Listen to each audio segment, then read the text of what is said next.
Always trust. We ask the question. What is needed in the world?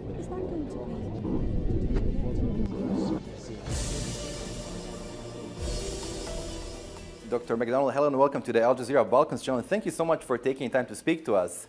Now, you've been in Sarajevo for quite some time now, and I was wondering, looking back over your engagement in Bosnia and Herzegovina, can you recall a particular moment or encounter that truly illuminated the intricate realities, the political, the social, even the personal within this country? I think I've been here for 5 years, and I think that one of the things about Bosnia and Herzegovina is it is incredibly complex, and it's not until you get here that you realise how complex it is. Not only in terms of its administration system, but also just in terms of the history of the country, which goes back such a long way. So when you're outside, you often hear about the war of the 1990s, and I think one of the things coming here was there's so much more to this country. And I think the benefits of working for the United Nations is we have institutions like UNESCO and others.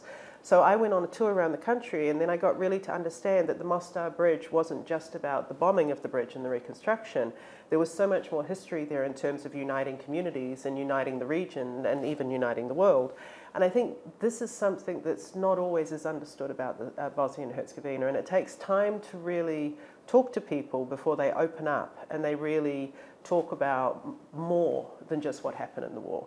I think it's unfortunate for Bosnia and Herzegovina that it's constantly about what happened in the 1990s. And I think that was the realization for me, is that there's so much more here and that people actually want to talk about much more. They want to move forward. They want to, while also still acknowledging what happened. 3 decades on from the formal end of conflict, where do you see genuine progress in Bosnia and Herzegovina, and in which areas does meaningful change still encounter perhaps the greatest resistance? Look, I think there's huge progress. I mean, when you look at after the war, there was huge devastation in this country. Now all of the transport's working, people go to work every day. I mean, one of the really impressive things that I see here a lot is the innovation. Bosnia and Herzegovina has some of the highest levels of small, medium enterprises that are very innovative. The challenge is they don't have the infrastructure around them to support them. So what happens is people have to leave. And so what we see is people leaving in mass numbers from Bosnia and Herzegovina rather than being able to be given the structure around them to be able to develop their businesses to scale and to be able to compete. And I think this is very tragic. And I think that this is one of the areas where we work a lot to try and see if we can change the policies. But this really requires leadership from the government. And it requires that these policies are put in place so that the people of this country can take that innovation, take their dreams, take that future and build an economy right next in within Europe and have that support that they need. You just mentioned young people leaving the country and looking for better work. My impression is that a couple of maybe 10 or 15 years ago, it was the unqualified workforce that would make their way towards Western Central Europe to find better jobs and more opportunities. However, what I noticed, the last 3, 4, 5 years is that we have highly qualified individuals, interpreters, engineers, IT experts, graphic designers who are leaving well-paid, stable jobs in Bosnia to start a new life elsewhere. How do you make sense of that? Look, I mean, Bosnia and Herzegovina's official statistic for the number of people in this country is 3.54 million. Right. Like when you go and actually look at it, that's what it says.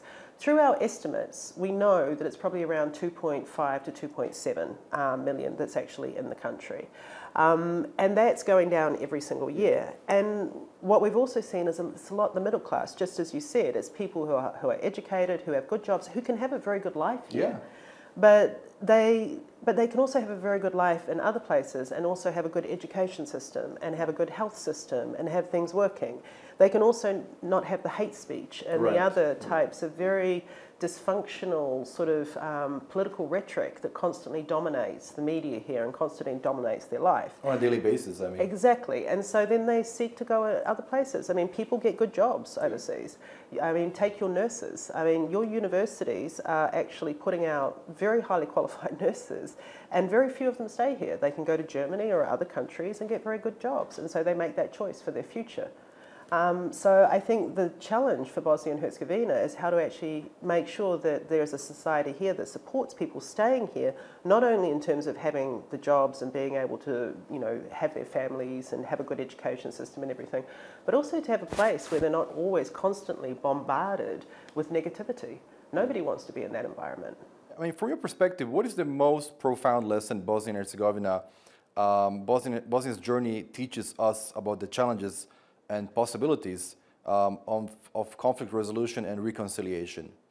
I think Bosnia and Herzegovina is actually a success story in many respects, because after the war, you had mass atrocities in this country, some of the worst atrocities that were committed on European soil, definitely since the Second World War. At the same time, after the signing of the Dayton Peace Agreement, you haven't had a return to hostilities in 30 years. There hasn't been retribution on scale. I mean, this is a massive achievement, and it's not something that we see around the world. Around the world, you often see this return to conflict. So that is very positive. Do average Bosnians fail to notice, to grasp this? I don't know, because, but what I do think is when you're constantly being told that everything is bad, when it's constantly going back and reinterpreting the past and creating narratives about the past, which is about division, it's very difficult for people to come together and recognise positives. And so that's really a responsibility of the politicians and the leaders of this country to look for the positives and not just look for the negatives. I do think one of the challenges, though, for Bosnia and Herzegovina is that it was never finished. I mean, Dayton stopped the killings, but then it's about how to build a society and build a state. Now, Bosnia and Herzegovina is a member state of the United Nations system. And so when it comes to us in the UN, it's very clear. We work with our member state. Bosnia and Herzegovina is aspiring to be part of the European Union. That means working hard and working together as a country to actually be part of that system. And so that's the next step that needs to be taken. And that's the step that should be being taken, because it's an incredible opportunity that not every country has. My country doesn't have that opportunity. Bosnia and Herzegovina has that opportunity. So I think this is a sort of, yes, it's a success story, but it needs to be finished. 30 years into peace, do you believe Bosnia and Herzegovina is prepared to embark on a new, more forward-looking conversation about its future, its legal system, or are the current legal frameworks still serving the country's best interests? Bosnia and Herzegovina has an incredibly complex administration structure. I mean, I think as the United Nations, we work with about 130 different parts of government. And so, as I said, you've only got about 2.5 to 2.7 million people, but you've got so much government to work through. So that presents us challenges. I mean, when you're trying to actually do a small business or you're trying to move things forward, you not only need to know what the state says, but also what the entities say, what the local level says, the cantons say. And if you're multinational companies wanting to come and invest, that's a lot of red tape. So a lot of that needs to be addressed. I mean, you take, for example, the CBAM, which is about the need for Bosnia and Herzegovina to take on decarbonisation and environmental laws in order to be able to export its goods to Europe. Now, there's a time limit on this. This requires immediate legislative change. If that legislative change is not made, Bosnia and Herzegovina's agricultural products, its other exports, not just, people focus a lot on the electricity and the fact that Bosnia is an export of energy to the European Union, but it will affect all parts of exports. And so there will be a tax that will be put on to Bosnia and Herzegovina's goods. Now, what is perplexing is that there's been years that this has been known and still the legislation has not been passed. There is no excuse for that. Reflecting on Bosnia's post-war trajectory, what sort of engagement or support from the United Nations and the international community do you consider the most constructive at this stage? In terms of the United Nations, I mean, the United Nations has a complex history when it comes to Bosnia and Herzegovina. I think that as the head of the United Nations here, I am acutely aware that in many respects we failed in many ways in Bosnia and Herzegovina during the war, after the war, and I think that we have learned a lot. I think one of the things that the United Nations has tried to be is a bit more humble in terms of actually taking that learnings on. And we also acknowledge our failures and we endeavour to learn from our failures. When you look across the world at the moment and you see the challenges of multilateralism and you see the challenges towards the United Nations, but in particular the challenge towards civilians who are being killed in record numbers across the world, we have to take that. Bosnia and Herzegovina has given us a lot to learn from and experience, and then to try and not make those same mistakes. I think what is tragic is we see that our member states continue to make those same mistakes and civilians pay the ultimate price. So when it comes to the peace side of things, one of the things we've tried to do, and I must also commend Bosnia and Herzegovina has stepped forward in this way, is to open up the Peace Building Fund of the Secretary General.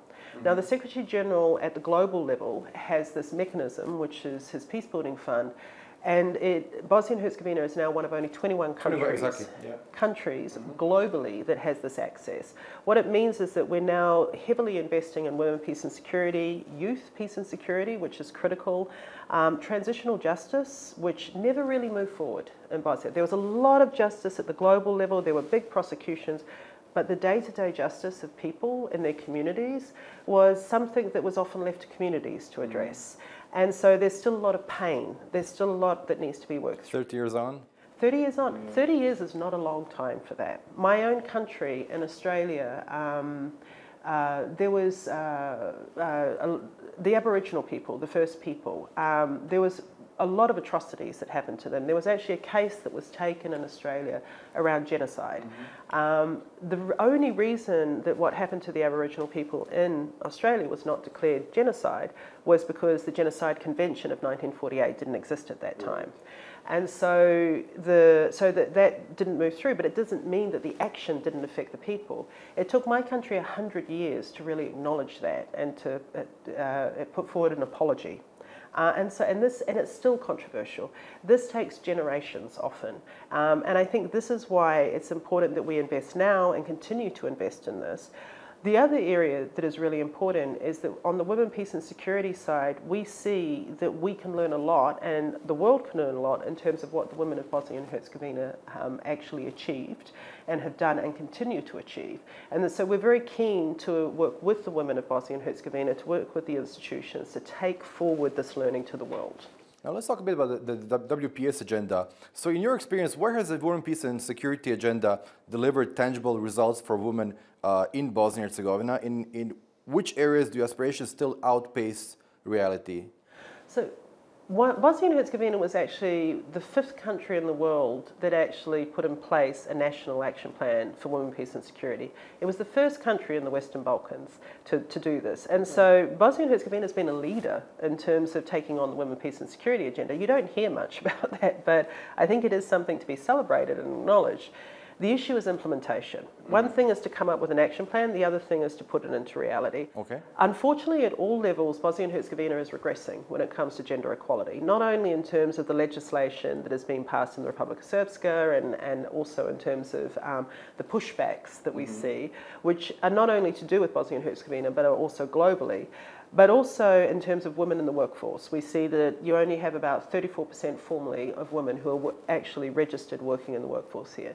This is a huge problem because it means doesn't mean that women aren't working. It's just that they're working in the informal economy, which means they don't have the protections that they should have. What it also means is that your economy is not receiving the full benefit of its workforce.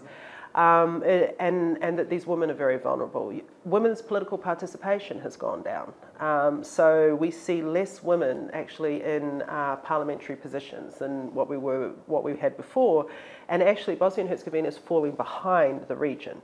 So if you don't have women sitting at the table, if you don't have them informing decisions, we see again and again and again, then you have worse decisions being made. Is this a general trend in the Balkans or throughout the world? Actually, it's very much about Bosnia and Herzegovina. Okay. When you look at the regional neighbours, you see more women, particularly in political representation. Right. I think Albania now, is at 50-50 in terms of ministerial positions. The important point on this, though, in terms of women's political participation, it's not about having one woman or two women or, because often it's like, well, that becomes the woman. It's about having a threshold in terms of numbers of women. So in the United Nations, for example, in my position, because I'm the Secretary General's representative in Bosnia and Herzegovina, we have 131 of these positions globally. The Secretary General put in place a policy where he was very strict and said, we must have 50-50 representation. This was quite difficult because we had a lot of men and hardly any women, and it required a lot of work to actually move that forward, and now we're at 50-50 representation. It can be done. And by the way, the women who got those jobs got them because they deserved them, not just because of the quota. The quota allowed them to have a fair go at getting those jobs. And so I think more focus on how to put in place policies and programs to ensure that women are sitting at the table and women are informing decisions is incredibly important at this time. Right. Wait, so would you say that the voices and perspectives of women are substantially influencing peace building and political decisions in Bosnia, or does a gap still exist here, between participation and real influence? I think there's still a gap, and Yeah. I think there's also a gap globally. I think the global estimate is around 12% of women are involved in peace processes, and so we're constantly advocating for more women in peace processes. I was sitting in a meeting yesterday at the Peace Implementation Council, and there was all men on there in terms of your political representation in this country. No woman at all. No woman. And, but this is not unique to Bosnia and Herzegovina. We see this again and again and again in so many countries, but it is very profound at a time when you see big discussions happening around Dayton, when you see big discussions happening around the constitutional order in the country, you need to have more women there. I do think there's another area of women, peace and security that's important also to emphasise. We're doing a conference here next week, and this is a regional conference because it's the 25th anniversary of the 1325 resolution, Right. which is about women, peace and security. What's important to recognise is that it's actually the women of Bosnia and Herzegovina who informed that resolution in the first place, and their experience. And so the focus is on justice for our regional workshop that we're having, because the women of Bosnia and Herzegovina, if it hadn't been for them, the international criminal justice system wouldn't be what it is today. It was because they were through their bravery and through their persistence. They spearheaded the whole movement. They did. And they were the ones that went to The Hague and gave their testimony. Yep. So the fact that you have rape as a weapon of war as being recognised under national law is through the judgments that came out through the Yugoslavia Tribunal as well as the Rwanda Tribunal. So it's very much the women that led the charge on this. They're also the ones that led the charge on trying to find the victims' bodies. Exactly. And Bosnia and Herzegovina is actually a leader in that. Forensics that come out, Bosnia and Herzegovina is studied, and we try to replicate around the world the experiences from here in terms of trying to find victims and trying to document and then use that in criminal prosecutions. And if it hadn't been for the women of this country, that wouldn't have happened.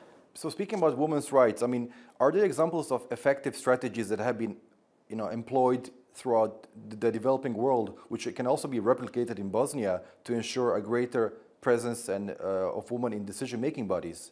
Okay, that's an interesting question. I actually think I was recently in Stockholm at the Stockholm Forum, and I was in terms of Colombia.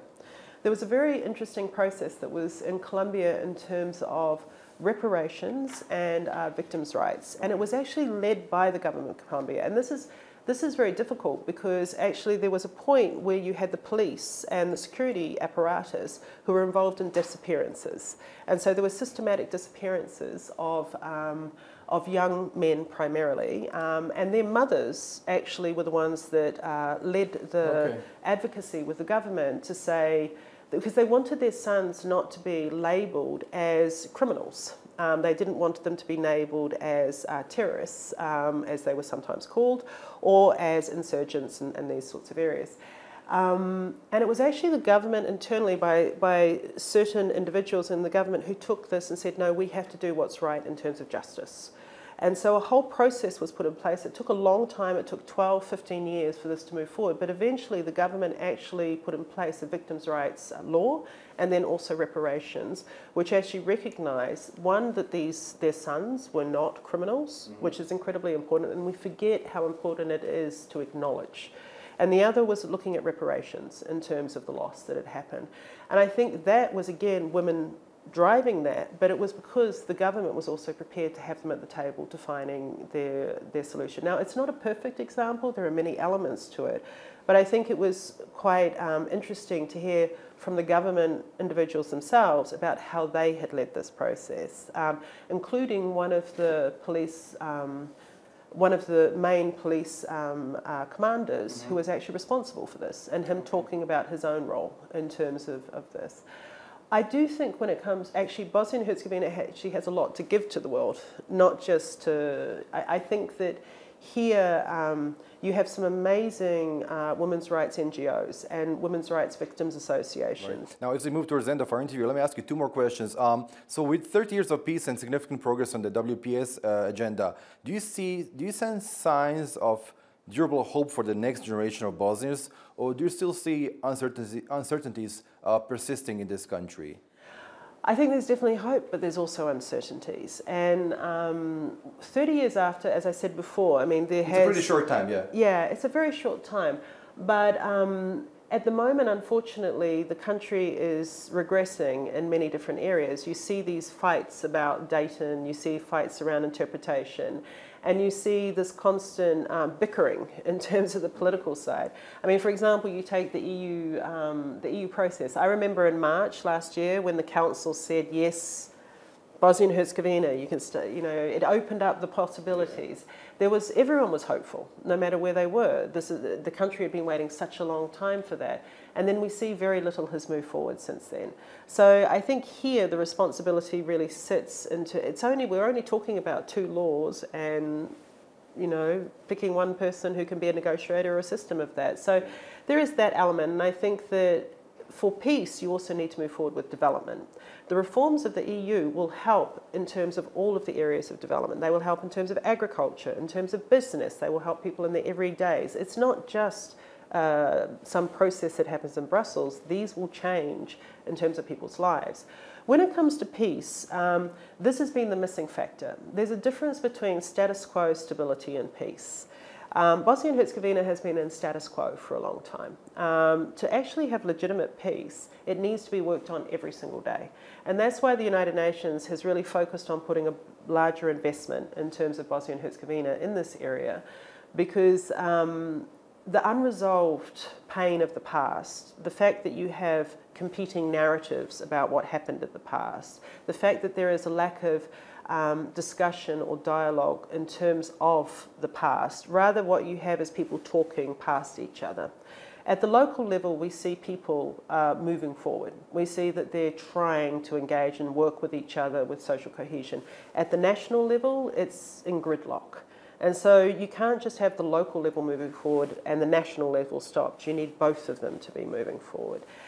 Peace and war are like wounds. If you have a wound and it's never cleaned, then that wound festers and it grows, and eventually you may need to cut off your arm.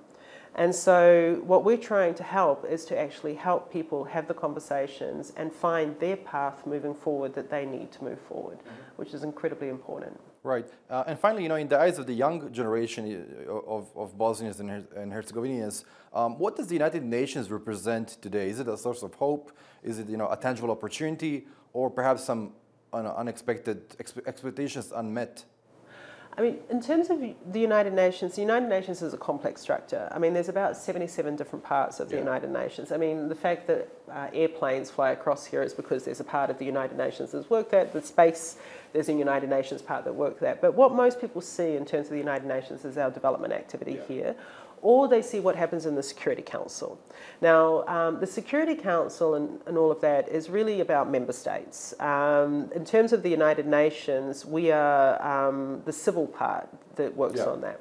And so this is where the member states argue out their politics, and we do the best to try and facilitate a good process. I think what's important is this year is our 80-year anniversary. And here we have a large operation that is working with young people every day, whether it's in education, whether it's in youth activities, bringing youth together where they can actually define their own path. We also have a youth advisory board that advises us on, for example, we have this 30 Years of Peace campaign that we're endeavouring to not just look at Dayton, which is important, but really look at all of the opportunities that there are in Bosnia and Herzegovina for moving forward in terms of peace and utilising these key anniversaries. This youth advisory board has been absolutely instrumental in helping us understand the best way to engage with youth on this, because I don't have the answers there. We need youth voices at the table telling us what to do. I think for us as an institution, with our 80-year anniversary, we're also at a very difficult time. It's no secret that we have massive changes happening at the moment, that we have budget cuts, that we have staff cuts, that we have pressures being placed on the international system. We have pressures being placed on multilateralism. I think for Bosnia and Herzegovina, what's important is, as a small country, you need a rules-based order at the global level. Small countries need to have multilateralism. They need the United Nations.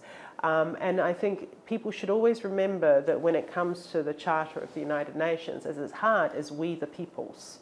It's not about we the governments. It's not about we the institutions. It's about people. And it protects people's dignity, it protects their human rights, it protects their peace, and it protects their development. But we can't guarantee that. What we can do with people is do the best that we can. It's really up to everybody to come around and ensure that they're part of that process. Right, Dr. Macdonald, it was such a pleasure speaking to you. Thank you so much once again for your time. Thank you so much. I really appreciate it. We ask the questions. What is needed in the world? Is that going to be?